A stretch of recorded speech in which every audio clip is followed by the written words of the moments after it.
Welcome to Luca is a Billionaire, where the only thing I invest in is your answers. You begin by confirming prerequisites: a verified WhatsApp business account, a dedicated phone number, and API access. Next, get your API token and set a webhook URL on your server so WhatsApp can send messages to you. While doing that, choose hosting, cloud VM, serverless functions, or a managed bot provider. Each affects latency and cost.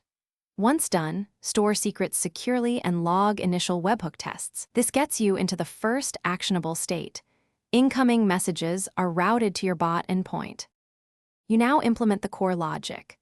Parse incoming JSON, validate the webhook signature, and identify message types like text, media, or interactive. Create conversational states, greeting, menu selection, and specific intent handlers, so the bot knows context. Implement message templates for notifications and quick replies to meet WhatsApp rules.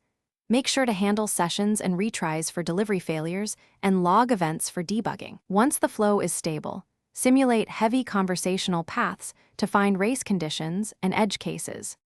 You finish by deploying via CI/CD and enabling monitoring, alerting, and structured logs so you can watch traffic and errors.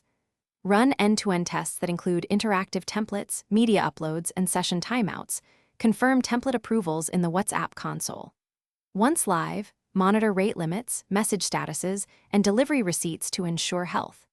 If things go wrong, first verify webhook signature validation and API error codes. Then check template approval and backoff for rate limiting. This single tip resolves most failures. Thanks for watching and please subscribe. It's the best investment you'll ever make.